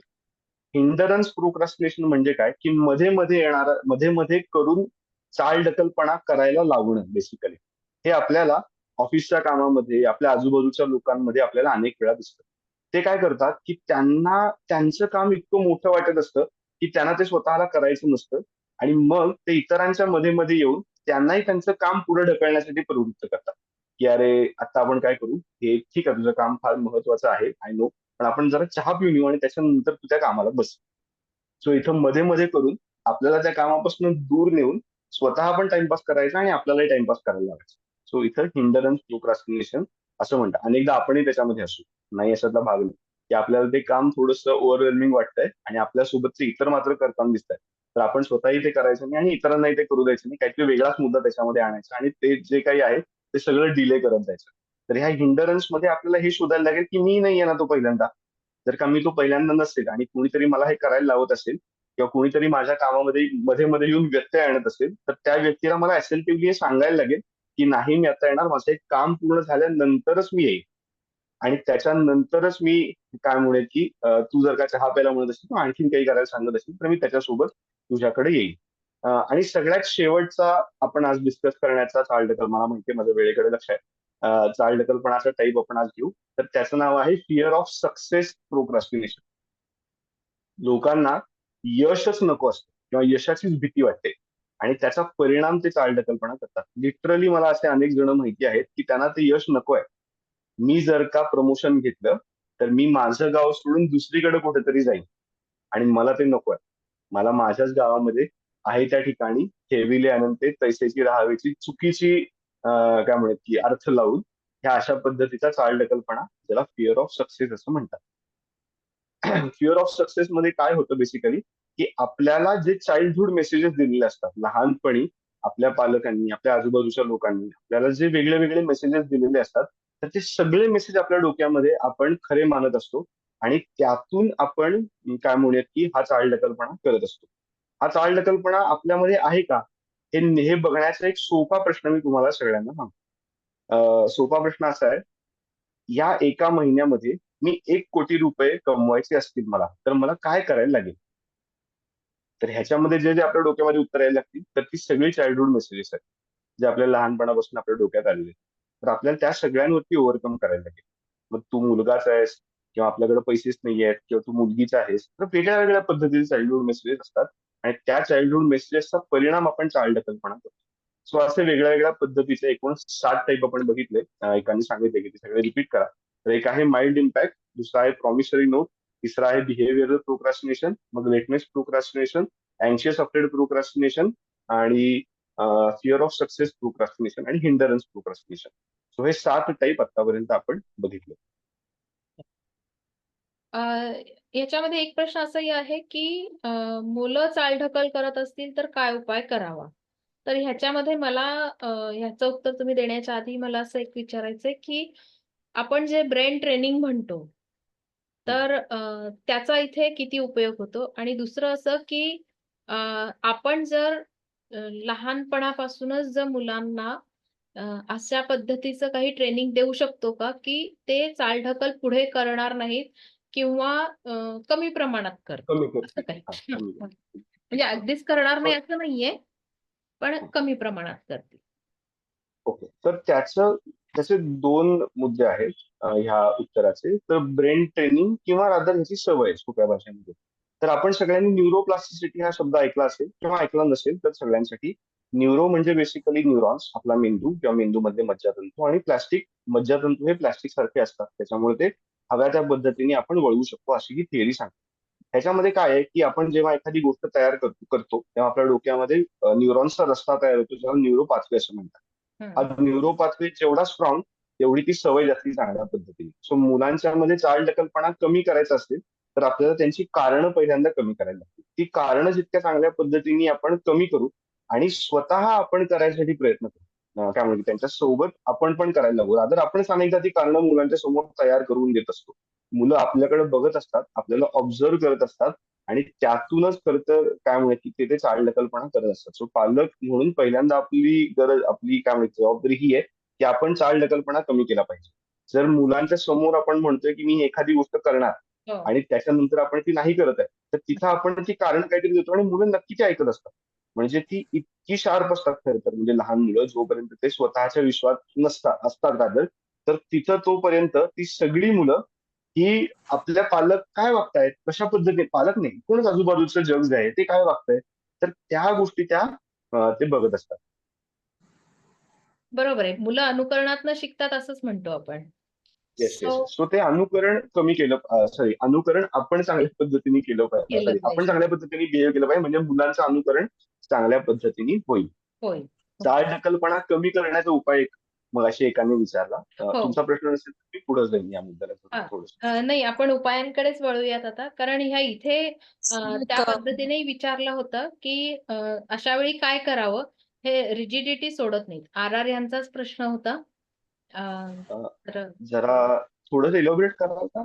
हां, आराम. आर-आर तुम्ही एक्सप्लेन कराल थोडंसं काय प्रश्न तुमचा तो सर आहे? खूप छान सांगितलं तुम्ही. अ, Thank you. आता जर प्रोक्रॅस्टिनेशन आहे, की हां, होतंय.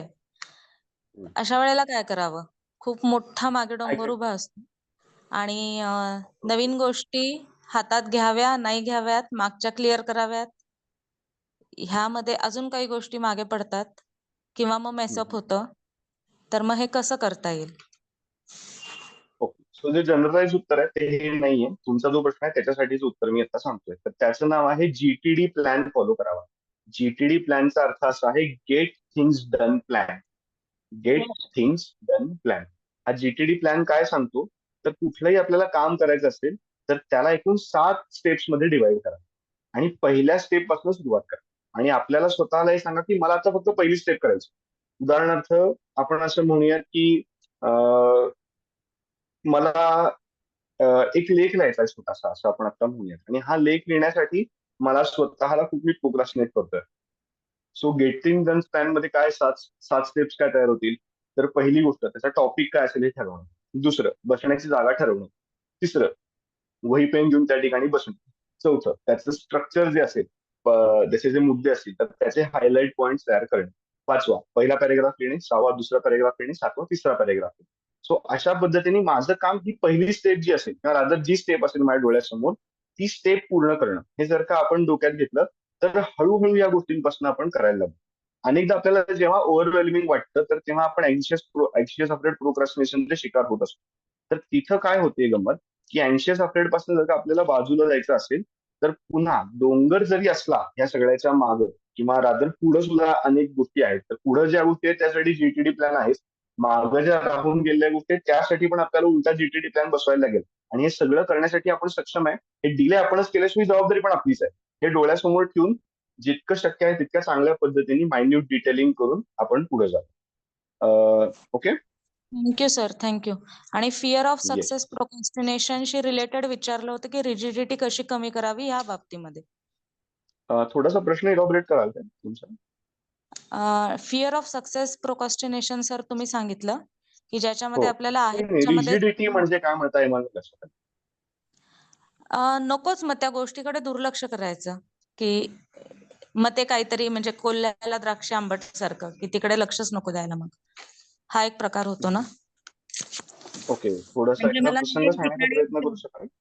म्हणजे मला नवीन ठिकाणी जॉब मिळतोय, पण त्याच्यासाठी मला माझी वर्क प्लेस आत्ताची किंवा सेटल झालेलं लाईफ जे काही माझं आता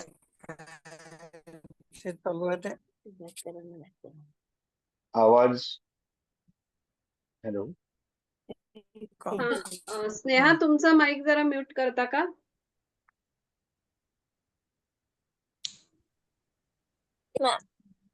हा आर तुम्ही हॅलो. सांगा. हा बोला बोला.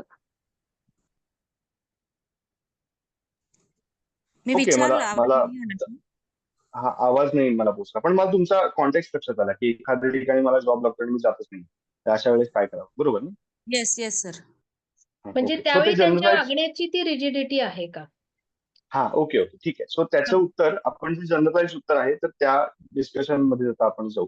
सो बेसिकली जेव्हा जेव्हा आपण ही कारणं देतो तर त्या कारणांच्याकडे आपल्याला पहिल्यांदा लक्ष दिलं पाहिजे. हे तर आपण बघितलं की इम्पल्स टू डिले जो असतो, काम टाळण्याची तीव्र इच्छा, ही आपल्याला चालढकलपणा करायला लावते असं नाही, तर ती असतेच. पण त्याच्यासोबत कारणं जेव्हा देतो तेव्हा आपण चालढकलपणा करतो, जे आपण डिस्कशनच्या सुरुवातीला आपण बघितलेलं होतं.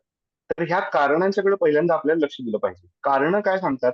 जसं उदाहरणार्थ मी असं कारण घेऊया, जसं एक लेख लिहायचा चालढकलपणा आहे असं आपण आता म्हणतो.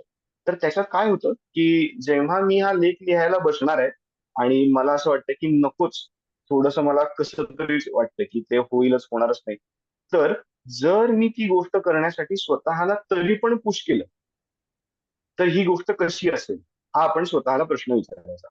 जर आपण आपल्या डोक्यामध्ये चालढकलपणाचा इतक्यातला आपल्याकडे घडलेला प्रसंग असेल तर तिथं तुम्ही स्वतःला हा प्रश्न विचारा, जर का मी हे करत असताना हे मी जर का चालढकलपणा करण्याच्या ऐवजी स्वतःला जर का मी ती गोष्ट करण्यासाठी पुश केलं तर ही गोष्ट कशी असेल?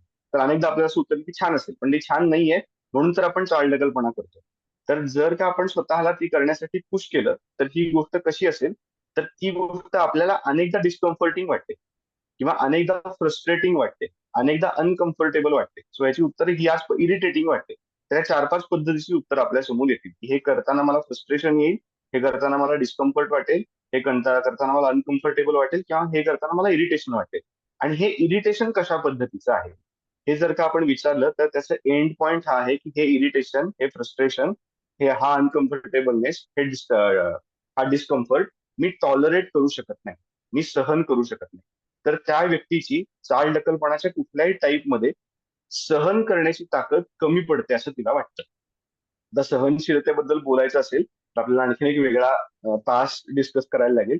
तर आपण त्याचा एक छोटासा कशा पद्धतीने ही सहनशीलता आपल्याकडे आहे का नाही ह्याचा आपण विचार करूया.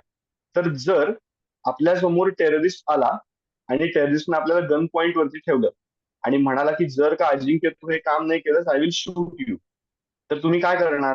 तर तुम्ही काम करणार का चालढकलपणा करणार?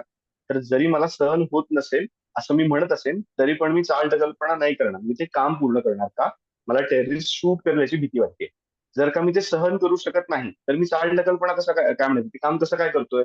तर ह्याचा अर्थ मी सहन करू शकत नाही हे वाक्य खोटं आहे, हे वाक्य चूक आहे.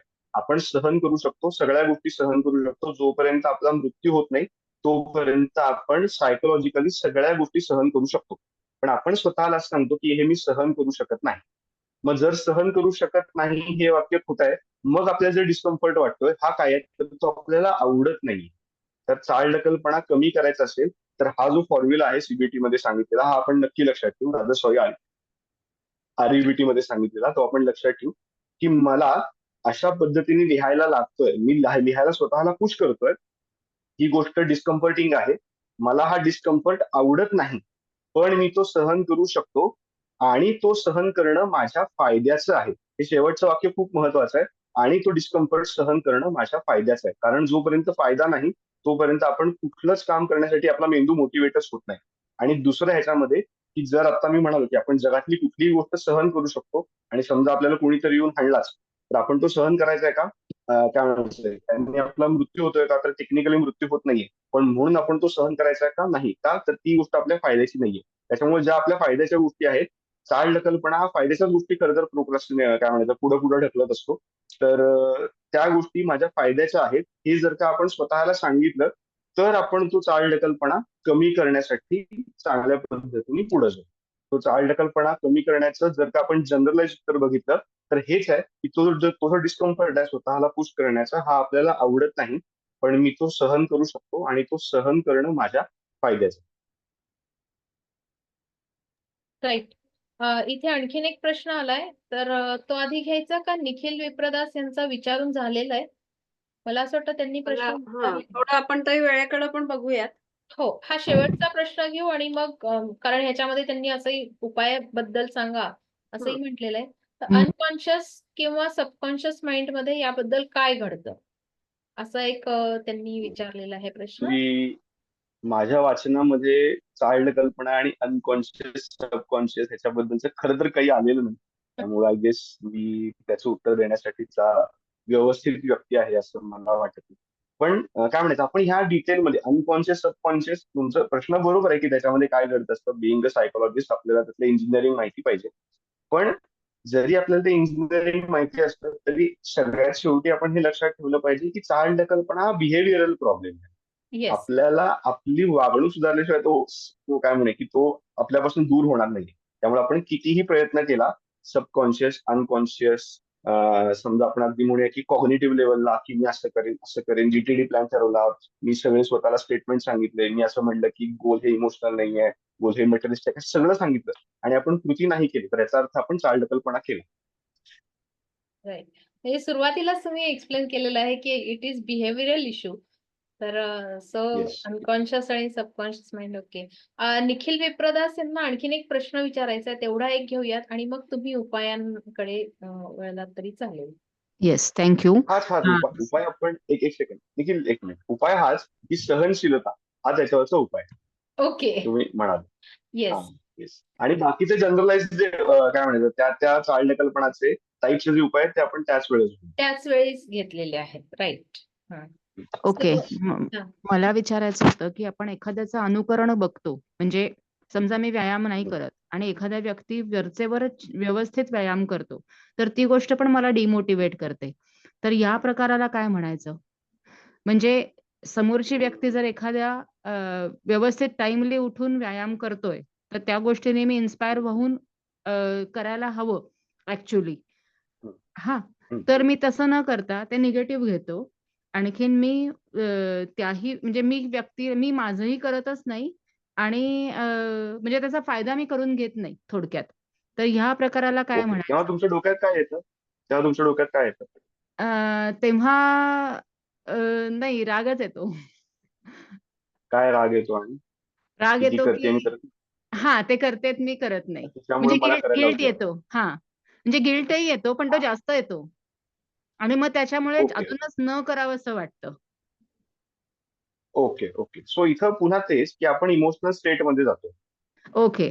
हा जो आहे हा बिहेवियरल प्रोक्रॅस्टिनेशनचा टाईप आहे की आपण काय करतोय की आपल्याला त्याला बघून मला मोटिवेशन आलं पाहिजे, पण मोटिवेशन हे गोलच नाही, काम करणं हे गोल आहे. त्यामुळं मोटिवेशनच्या मागं न पळता पुन्हा तुम्ही मोटिवेशनच्या मागं पळालात आणि नाही केलं तर गिल्ट येणारच.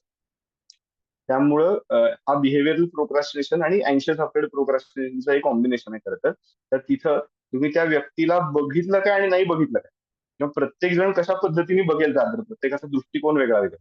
त्यामुळं तुम्ही जर त्या व्यक्तीला बघत असाल आणि तुमच्या मनात गिल्ट येत असेल की अरे ती करते मी नाही करते आणि गिल्टचा परिणाम मी काही करत नाही. सो जिथे गिल्टचा परिणाम असा मुद्दा येतो ह्याचा तुम्ही इमोशन्सच्या मागे लागलेले आहात आणि तुम्ही ओके. बिहेवियरल करता. Okay. Yes. Thank you. Yes. Okay.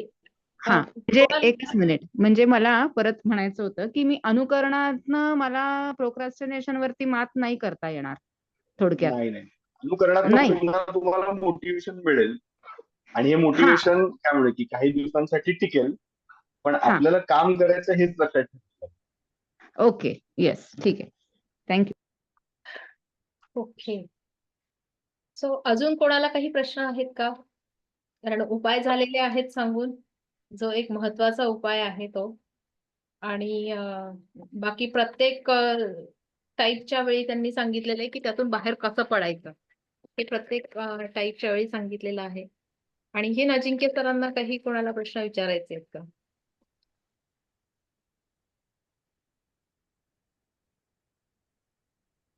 स्वप्नाताई, तुम्हाला काही विचारायचंय का? मी विचारू? हो, विचारा ना. येस. काही वेळेला मुलं असं म्हणतात, की एखादी गोष्टच आपण त्यांच्या मागे लागलं, की हे कर, तर म्हणतात, की हो माझ्या लक्षात आहे, माझ्या डोक्यात आहे. पण ते काम पूर्ण नाही होत कधीच. तर हे प्रोक्रॅस्टिनेशनच झालं. बरोबर बरोबर एकदम आहेच ते. तिथं मुलं ही कारणं देतात तुम्हाला की स्वतः डोक्यात काय ऍक्च्युली काय त्यांच्या डोक्यात काय चाललंय हे जर का आपल्याला कळेल तर मग आपल्या लक्षात येईल. त्यांना अनेकदा माइल्ड इम्पॅक्ट पण असतो. उदाहरणार्थ घडतंच की आता माझ्या आईनं मला सांगितलंय की जा दळण टाकून ये आणि मी काय केलं की दळण हो आई मी थोड्या वेळाने टाकतो असं म्हणून मी गेलो. संध्याकाळी आल्यानंतर लाटणंच खायला गेलो पुढच्या वेळेस. तर ते का होत आहे तर ते काय म्हणायचं मला त्याचं महत्वच नाही. आईला आहे. आईला काय आहे तर ओके. आल्यानंतर त्याला काय खायला घालायचं हा प्रश्न. बरोबर आहे. पण मग याच्यावर उपाय कसं, म्हणजे त्यांना ते महत्व कसं पटवून देणार आपण, की लिहून काढायला लावायचं त्यांना की का करणार बाबा याची कारणं सांग. तर तो ती कारणं सांगेल त्याच्यामध्ये मग तुम्ही तुमची कारणं ऍड करा की ही त्याची कारणं आहेत. मायन्यूट हे सांगितलं ना त्यांनी. हा. ओके. थँक्यू. येस. म्हणजे ह्या प्रश्नामध्ये मला असंही वाटतं की प्रायोरिटीज ह्या आपल्या जर असतील, आपण जर ठरवलेल्या असतील तर त्यानुसार म्हणजे आता जे तुम्ही उदाहरण सांगितलं की दळणाचं, तर आईची प्रायोरिटी आहे दळण आणणं आणि मुलाची मात्र ती नाही. तो इथे तो फरक पडेल ना. एकदम एकदम ओके. एकदम बरोबर. आईची प्रायोरिटी जी आहे त्याच्यामुळं आई काय म्हणे की या चालढकलपणामध्ये नाहीये. नंतर आई पण विसरली असती दळण टाकायला कधी पीठ दळा धुवून घ्यायचं. येस. Thank you very much. आपण शेवटाकडे येऊया. स्वप्नाताई, तुम्हाला काही बोलायचंय? नाही तर मग आपला नेहमीचा प्रोग्राम आभार प्रदर्शन. हो, आभार प्रदर्शनाकडे येऊयात आपण. येऊया. मला मुद्दा म्यूट करायला पाहिजे त्यांच्या. हा पण नाही मला एक विचारायचं होतं. सेल्फ बेसिकली म्हणजे या प्रॉब्लेमचं उत्तर self analysis and directing yourself towards correction वाटलं तर which stage will be referring to the psychologist. त्याचं ऍक्च्युली कुणाचं माईक मध्ये मध्ये हे होतं कोणीतरी प्लीज म्यूट कराल का? त्यांचाच आहे. ओके त्यांचंच आहे. ओके काय म्हणता? मला विचारायचं आहे की कोणत्या स्टेजला सायकोलॉजिस्ट कडे पाठवायला लागेल पेशंटला? ओके कोणत्या स्टेजला जर का तुम्ही प्लॅन करताय रादर काय म्हणजे तुमच्याकडनं ते घडत नाहीये तर अशा पद्धतीचे वेगवेगळे उपाय करूनही आपल्याला जर का ते लक्षात येत नाही तर ह्या स्टेजला आपण जितक्या लवकर रादर कारण प्रोक्रास्टिनेशन हा काही डिस्ट्रेस पण नाही आणि डिसऑर्डर पण नाही. ही डेव्हलपमेंटची एक स्टेज आहे. कारण कुठलीही नवीन गोष्ट आपण जेव्हा शिकायला लागू तिथं प्रोक्रास्टिनेशन येणारच आहे. उदाहरणार्थ मी समजा ठरलं की मला भाषा शिकायची. रशियन भाषा शिकण्यासाठी मी पूर्वी पुण्यात होतो तेव्हा रानडेला ऍडमिशन घेतलेली होती.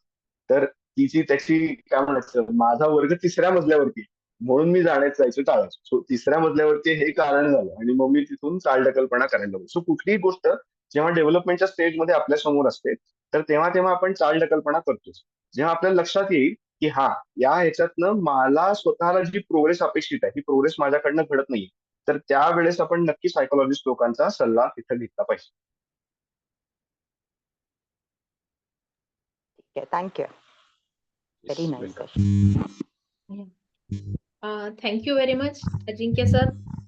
आज पुन्हा एकदा खूप छान इन्फॉर्मेटिव्ह सेशन तुमच्याकडनं ऐकायला मिळालं. ह्याच्यामधनं तुमचं डेडिकेशन, तुमचा अभ्यास, या सगळ्या गोष्टी आणि जाणवल्या आम्हाला. आणि खूप हसत खेळत खूप छान सेशन हे झालं असंच मी म्हणेन. आणि आज आपण दुसऱ्यांदा मनोमेन्यू मध्ये भेटतो आहोत. पण मला तर प्रत्यक्ष तुम्हाला भेटून आपल्याला ह्या सेशन प्रोक्रॅस्टिनेशन वर आपल्याला ऑफलाईन काही सेशन घेता येईल का, हा सुद्धा एक माझ्या मनात विचार येत होता. कारण जागतिक समस्या असल्यासारखं हे प्रोक्रॅस्टिनेशन आहे असं मला वाटतं. तर आपण ह्याच्यावर नक्की काम करूयात. आणि पुन्हा त्याच्यामध्ये तुम्हाला आपण चालढकल नको करायला. हा त्यात आपण चालढकल कारण असतोच आता मी शनिवार, रविवार, सोमवार पुण्यातच असतो. सो तुम्ही सगळेजण पुण्यात आहात. मी तर Yes. नक्की मला तुम्हाला सगळ्यांना भेटायला हो, आवडेल. नक्की नक्की. कारण आता हे सेशन ऐकताना बॅक ऑफ द माइंड चालूच होतं की अरे आपण इथे चालढकल करतोय हा, ह्या इथे आपला हा प्रकार चाललाय हा चालढकल करण्याचा. हे सगळे एकामागोमाग एक विचार मनात येतच होते. आणि त्याच्याबरोबर आरंभशूरतेप्रमाणे ठरवलेलं आहे की उद्यापासून आपण हे करायचं आहे. या सगळ्या गोष्टी करायच्या आहेत आणि ह्या टाळायच्या आहेत करून. सो लेट अस सील, तर आरंभशूरपणाच आहे एक आणखीन काही प्रकार आहे ते.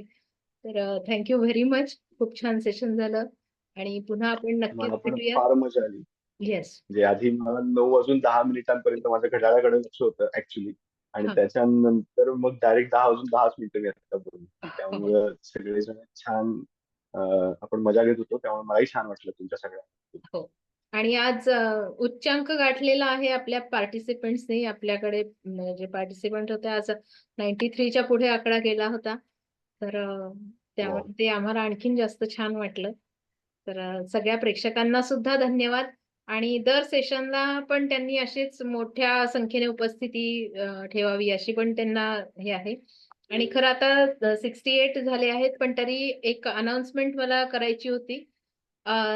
येत्या महिन्यात म्हणजे 7 एप्रिलला मंथन हेल्दी माइंड तर्फे आनंदी मी सावित्री मी आनंदी मी सावित्री ह्या नावाचं आम्ही एक नाटक करतो आहोत.